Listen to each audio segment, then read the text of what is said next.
Imagine receiving a text that feels like a gut punch, or walking into a room where the air is thick with unspoken tension. In that first fraction of a second, your heart rate spikes before you've even had a chance to think. Inside, you aren't feeling just one thing. You're being flooded by a rush of potential reactions, a mix of defensive armor, sinking shame, and genuine confusion, all trying to take the lead. For a split second, these contradictory states exist simultaneously. This is a superposition of cognitive possibilities, a blurred moment where your mind hasn't yet decided which version of reality to inhabit. But that blur doesn't last.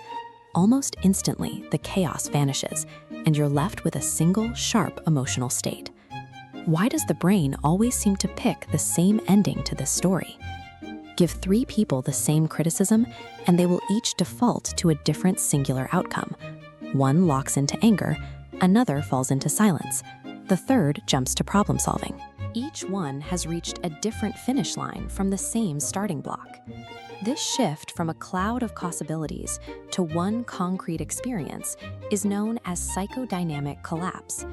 It is the mechanism that forces your mind to choose one layer of potential and turn it into your felt reality. This means our emotions aren't just things that happen to us. They are the result of an active, lightning-fast selection process from a menu of available mental paths.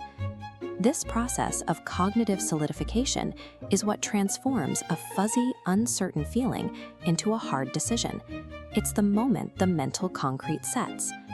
The force that directs this solidification is your attention. Your focus acts as a collapse vector, a pointer that tells the brain which specific possibility to turn into the real world. Watch how the light works. Pointing your awareness at one specific thought strips energy from other potential outcomes. They vanish. Consciously recognizing this state is cognitive measurement. Naming the feeling completes the collapse, turning potential into actual experience. But we aren't always in control of where that light points. If we are distracted or reacting on instinct, what exactly is steering our attention? When we aren't paying active attention, we lose our agency. In that vacuum, our mental reality is chosen for us by a series of outside pressures and old internal habits. Without conscious guidance, the collapse is handled by automatic systems, unseen weights that pull our reactions in predictable directions. You might experience psychological entanglement, where you unconsciously mirror the people around you. In a stressed office, the collective anxiety can actually force your own mind to collapse into a state of panic, even if you were calm moments before. Your brain hates loose ends. This is the Zeigarnik effect, tension caused by unfinished business.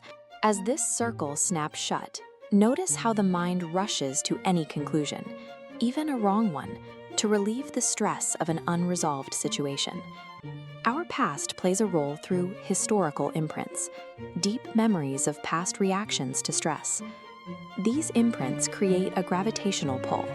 Conditioned to expect failure, your reactions are automatically dragged toward defensiveness before you even assess the current facts. These forces work because our complex emotions are actually built from smaller parts. Think of them as 10 distinct psychodynamic dimensions, foundational energies like self-reflection and connection. When we are on autopilot, these internal dimensions are easily pushed out of balance, warping our perception of the world. Finally, if the system is pushed too far, biology takes over.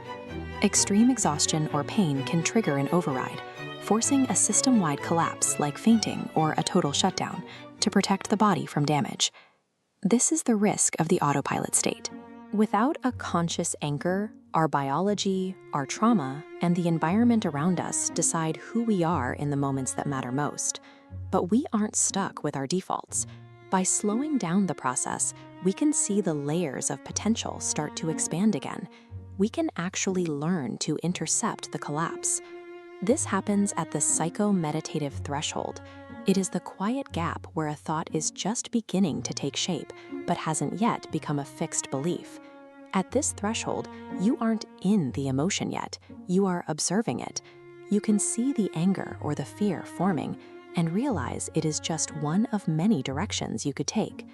This is the space for intentional collapse. By using cognitive anchoring, you can choose a specific mental state and hold it steady, preventing the brain from sliding back into its old automatic habits. The power to do this comes from the psycho-volitional core. This is the part of your consciousness that acts as the final observer. It doesn't change based on your mood or your history. Instead, it provides the steady intent needed to lock in the reality you actually want to experience. Advanced mindfulness isn't about clearing the mind. It's training to live at this threshold.